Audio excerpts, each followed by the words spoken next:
All right, guys, welcome to the show. I got an awesome one for you today. So, Marianne Williamson has now officially launched her campaign for president of the United States. I'm going to show you some clips from that. I'm going to show you the media reaction and the DC insider reaction, and the latter will probably make you furious. So we'll get to that. We also have Bernie Sanders and Bill Maher debate student loan debt reduction. That's fun. Jon Stewart pummels a Republican state senator into the ground over the issue of gun reform. And the right is letting it all hang out when it comes to trans issues. We now have Michael Knowles, or as I call him, the Daily Wire third stringer. He gave a speech at CPAC where he said, and I quote, "eradicate transgenderism." Okay, not exactly subtle there. And then you also have the Daily Wire is making a huge culture war issue out of chocolate bars. Because, you know, they're very serious people. They're very serious political thinkers and philosophers over there. Okay, so let's go ahead and dive into it here. Marianne Williamson has announced her 2024 presidential campaign officially. Now, I want you to stop and think about this from a normie perspective, not from, you know, an insider's perspective or a political junkie's perspective or the left-wing base's perspective. From the normie perspective, you know, on the right you have Donald Trump, scary as hell, January 6th, says terminate the Constitution over on Truth Social, just like screaming authoritarianism. Then you have Ron DeSantis, who's Donald Trump 2.0. Those are your options there. And then on the Democratic side, you have Joe Biden, who's roughly 712 years old. He has trouble speaking in full sentences. He's a gaffe machine. And so, in other words, everything's ripe for a challenger, any challenger, to come along and say, yeah, I'm going to take him on. And just by virtue of the facts on the ground as they are, one should take this candidate seriously. Because, look, you only have like 25% of the country wants to see Joe Biden run again. It's abysmally low. So now you have your first officially declared Democratic candidate. So everybody's going to be fair. Everybody's going to say, well, let's wait and see what happens, right? No, of course not. So I'm going to get to some stories that highlight that in just a second. But first, let's go to the exclusive interview she gave to ABC. This was the big one. They got the scoop on it. And let's see what John Carl asks. You have been called, I think it was the Associated Press, said you are the longest of long shots. And, you know, look, you've never held elected office before. You've run before, you've lost. Why do you think you can do this? Here we go.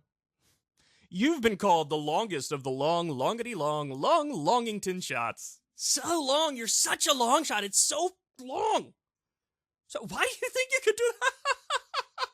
You've never even been a politician. Okay. All right.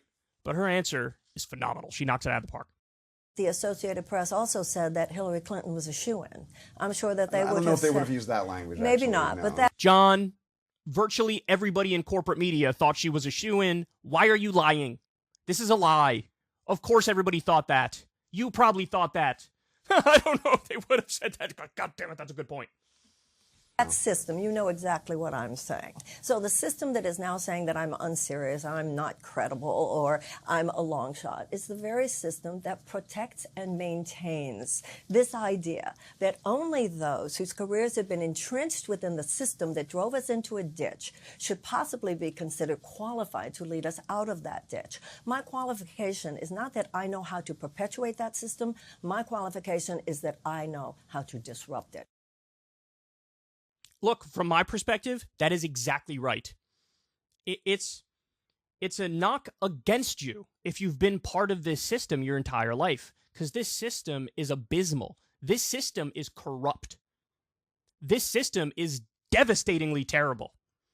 I mean, when you have about 70% of Americans living paycheck to paycheck, 85 million Americans who are uninsured or underinsured, I mean, the list goes on and on. You know the numbers that we can go through here.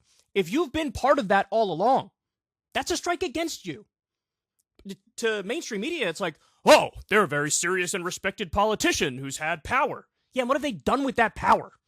Dickie McGee's acts. So if you're an outsider candidate, to me, that's more interesting and intriguing. Now, that doesn't mean that literally anybody who's an outsider would make a good president. Of course not. That'd be ridiculous. But if you're an outsider, you're untouched by the corruption, and at least you have a chance. At least you have a chance to bring new, fresh ideas. Okay, so now, Marianne Williamson, this is from her launch speech. I thought this was a phenomenal point.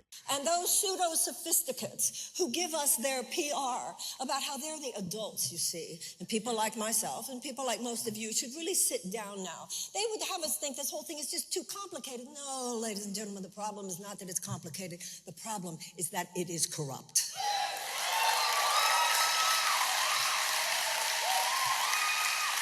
And to those who feel that they are the adults in the room, they are the sophisticates in the room, and the rest of us should simply sit down and let them run things. Yes, where they have run things is to where we are now. To them I say, you are neither sophisticated nor a true grown-up. A real grown-up does not knowingly allow a child to go hungry. That's such a good point, because it is literally true. This is exactly what happened. So there was a brief period where they did an extended child tax credit, and during that period, we had a reduction in child poverty of about 50%. They nearly cut it in half, like that. They just woke up and decided. It was a policy choice. It was a decision. Yeah, let's cut the child poverty rate by 50%. And then you know what happened? That had a sunset clause as part of it, and then it went away. And then nobody said anything. Wait, what? What? So you were able to reduce it by 50%, which, by the way, means you have the ability, if you so choose, to reduce it completely, to eliminate it, and then it went away, nobody blinked, and everybody went back to business as usual. Well, this is the exact problem that Marianne Williamson is pointing out. This is exactly what happened. So if you make the policy choice and you fight for it, you can get rid of child poverty. So that means everybody in D.C. is comfortable with and okay with continuing child poverty. Now, compare and contrast that with where they send money to all the time. $7 trillion in Iraq, $2 trillion more in Afghanistan. Every other day, it's another like 500 million for Ukraine. Like, what are we talking about here? Jackson, Mississippi doesn't even have clean water. Flint, Michigan is still dealing with issues with their water. And so she's going to be accused as not being serious, not being an adult. But my question for you is, who's really the adult? Who's really serious? If she will actually fight child poverty and do everything she can to end it, and everybody in power now is comfortable with temporarily reducing it by 50% and then letting it go right back and spike up again. Unbelievable. Okay, so look, great point. So obviously the media, because they're trying to be objective, they're trying to be fair, obviously they're going to take some of the points she made in her speech, criticize some of them, of course, but then other ones where she makes a good point, they're going to lay out like, hey, this is actually true. They're going to do that, right? You know the answer to that. This is the very first article I saw in the wake of her announcing. Democrats brush off Marianne Williamson's 2024 primary challenge. You can literally see the smugness dripping off the article. Marianne Williamson's run for president is being greeted with an eye roll among political strategists and met with radio silence within the White House and Democratic National Committee. Williamson is set to become the first Democrat to challenge President Biden when she launches her 2024 campaign on Saturday in Washington, D.C. While a primary challenge to Biden was viewed as a possibility at certain low points for the White House last year, Democrats have largely fallen in line behind the president following a strong midterm showing. Now, hold on. That is true of the politicians. That is not true of the people. The polls show the people are not sold on Biden 2024. That has made it unclear whether the party is really clamoring for someone to take on the incumbent, despite polls, this is the more important point, that show voters aren't enthusiastic for a second Biden term. The White House and Democratic National Committee separately declined to comment on Williamson's planned primary campaign and have not weighed in on her candidacy publicly. There does not appear to be much concern about it either among Democrats and Biden allies, many of whom do not view Williamson as a serious threat. Quote, I hope and expect they will completely ignore it. She is not a credible candidate in any respect. She certainly isn't going to be challenging to win the nomination, said Matt Bennett, a co-founder of centrist think tank Third Way and veteran of past Democratic campaigns. Do you guys know who Third Way is? Third Way is the entire problem with the Democratic Party. They are a corporate money laundering organization. They take money from billionaires and corporations. They give it to so-called centrist Democratic candidates. They're really just corrupt. And then those Democrats do the bidding of said corporations and billionaires. They are the entire problem with the Democratic Party. So they go to somebody who represents the swamp, and they're like, tell us why the swamp is great and why somebody who's anti-swamp is bad. And then with this idea, oh, she's unserious. According to who? The race just started. You have to at least pretend to give people a hearing. Weren't you guys shrieking and whining and moaning about democracy? Yes, democracy. Remember when, the Republicans were all going in on overturning the 2020 election, and Democrats ran an entire campaign, 2 campaigns on, we believe in democracy. And now you have Marianne Williamson saying, I believe in democracy. Let me step up and challenge the president. And they're like, oh, not like that. Gross. We don't believe in that kind of democracy because you're unserious. Unserious, according to you. And you guys are the insiders. You guys are the problem. But look, you think this is bad? Oh, it's going to get a lot worse. So now we go to the epicenter of corporate democratic rot in politics, namely MSNBC. You know how they work. Give them their pom-poms. Rah, rah, corporate Democrats. Hooray, we love you. You've never done anything wrong ever. All right, so here's how they are talking about Marianne Williamson's campaign. Buckle up. Right now, Marianne Williamson announcing her candidacy at an event in Washington, D.C. The author and spiritual advisor first ran in 2020, but dropped out before the primaries. Want to bring in Lindy Lee, a member of the DNC's National Finance Committee, along with MSNBC political analyst and Republican strategist Susan Del Percio as well. Welcome to you both, guys. Thanks for joining us on this. Lindy, let me just start with you on this one, and wondering if you feel as if, because of this announcement now coming on from Marianne Williamson, that it will kind of put Biden in the hot seat, the president in the hot seat, to officially announce that he is running for re-election. Yasmin, thank you so much for having me. I don't consider Marianne Williamson to be much of a threat. She's a spiritual advisor and in 2020 also ran who may not even make the debate stage, let's be honest. I think the best way to handle her is not to address her at all, because I don't think many people consider her to be a major Democrat. And age is a concern for some, for Biden, but she's 70 years old. So she doesn't exactly represent a new generation of leadership either. And she has no platform to speak of other than some nebulous Department of Peace. Where do I even begin with this? You guys are supposed to at least pretend to be objective. These are the people who say, they're the straight shooters, we're the news, we just tell it like it is.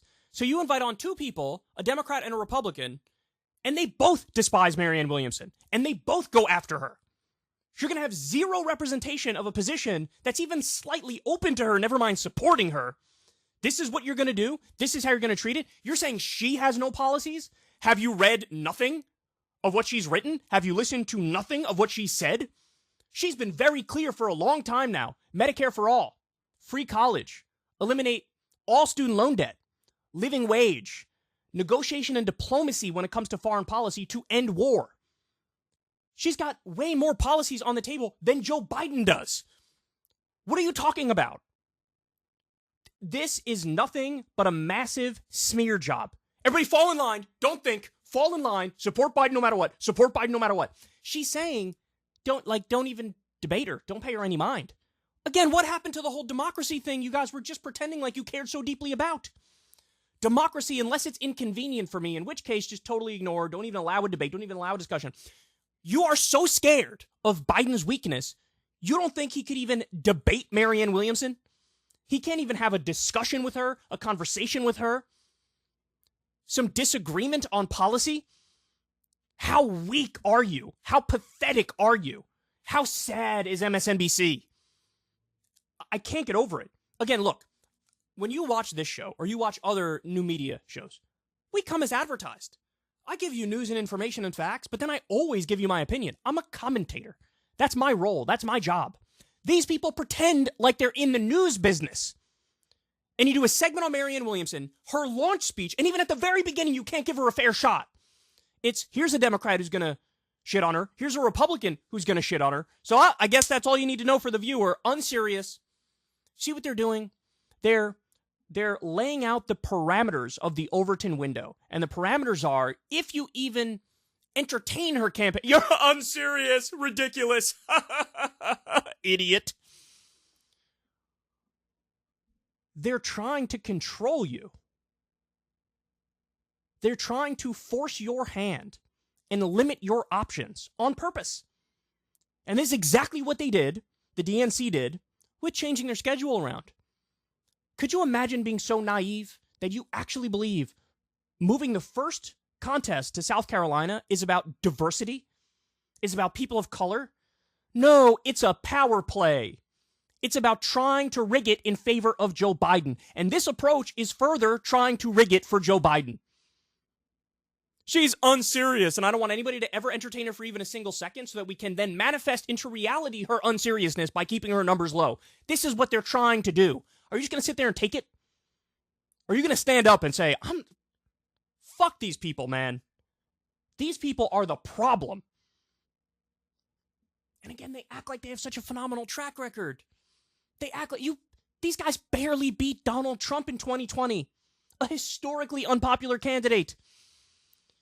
And meanwhile, what's Marianne Williamson running on? She's trying to revive the principles of FDR, the Economic Bill of Rights. That's not me speaking, that's her speaking. Now that's a Democratic president who won 4 elections. They came up with term limits because he was so popular. Republicans thought, we can't beat these guys, we need to cheat. He held 80% of the Senate and 80% of the House of Representatives. She's trying to bring back that spirit, that Democratic Party. And they're doing anything and everything they can to stop it and downplay it and shit on it and sweep it under the rug and brush it aside. God, they're so dishonest. Everything about this is so dishonest. Leadership either. And she has no platform to speak of other than some nebulous Department of Peace. And so she's not a threat to Biden. And I think many Democrats are rallying behind the president. He has been able to overcome historic headwinds like high inflation and the historical trends against the party in the White House. He's passed tremendous legislation like the Inflation Reduction Act and the bipartisan infrastructure bill. So Democrats are more or less willing to give him a second chance. The stakes are so high. We simply cannot afford another 4 years of Trump. That's right. That's why Biden can't win. Funny enough, the same argument she's using is the same argument I will use right now. Oh my God, we can't afford another 4 years of Trump. Yeah, you better move on past Biden. You beat him the first time, wonderful, but I don't know. I don't think he can do it again, man. I don't know if he can do it again. I do not know. We need somebody who actually has a vision. And Marianne does. And she's going to fight for that vision. And what she's saying there, oh yeah, people are willing to give him a second chance. Based on what? You're not even giving Marianne Williamson a first chance. Never mind giving Biden a 7th chance. Again, the polls do not back up what she's saying. The polls show the exact opposite. People want a different option. They don't want Joe Biden. Look, if you're skeptical, for the love of God, all I can ask you is just hear her out. And then you determine whether or not you want to support Marianne Williamson. But don't let them control the parameters of the debate and the Overton window. Do not let them do it. Because if they had their way, they would literally never talk about her. They would just be indifferent, pretend like she's not running at all. And that's their strongest trick to try to defeat us. But we can't allow that to happen. We need to use the power of the internet and networking and word of mouth to get around all this nonsense. We have to do it. We have to do it. So, man, this makes my blood boil, dude. Holy cow. I mean, I knew they were going to be unfair, but like right out of the gates with the smugness and the condescension, they're not even going to be fair. They're not even going to be neutral. It's just all in, rah-rah, the geriatric guy who's sundowning. Let's pretend like his little wins are gigantic victories. I mean, it is an absolute colossal joke. So, I'm certainly not going to let Marianne Williamson get hit like this in such an unfair way. You want to come with a reasonable critique? Hey, man, I'm open to that conversation. I have critiques of her. But if you come like this, no. No. Just not going to let it happen. Just not going to let it happen. So, man, gotta knuckle up, man. Gotta knuckle up. Because this is going to be a fight. It really is. And I know for sure, if they just treated her even in a neutral fashion, never mind a supportive fashion, just a neutral fashion, she would have a very, very good chance of winning this thing. I doubt that's going to happen, though, so it's on us. By the way, one more point here. One more point. Let's keep track of it. Every time a segment is done about her, they're going to do very few, by the way, but when they start doing some, keep track of it. How many segments will have a voice that's actually supportive of her? Any other politician, certainly any DC insider, if it's Joe Biden, if it's Donald Trump, you saw CNN and MSNBC bent over backwards trying to hire the former Trump campaign people. We need more right-wing voices on the network. We need equal representation of all these different candidates. And so anybody else, there's a supporter of that candidate who's allowed on. With Marianne, we're going to keep track of it. We're going to keep track of it. Are they going to allow even a single Marianne supporter on? Even a single one? My guess is no. And that's how they control the conversation. So, I mean, look, I would love to go on one of these segments and let everybody know the truth. I would love to go on cable news and offer a different perspective that they're not used to hearing. But my guess is they won't exactly be clamoring to reach out to me to have a voice that represents her on. Because again, they're trying to astroturf the idea that there's no hope and she has nobody supporting her. Beyond disgusting. Hey y'all, do me a favor and like and subscribe. It helps out big time in the algorithm. Click the bell as well for notifications when videos drop, and watch that video on screen right now. You know you want to.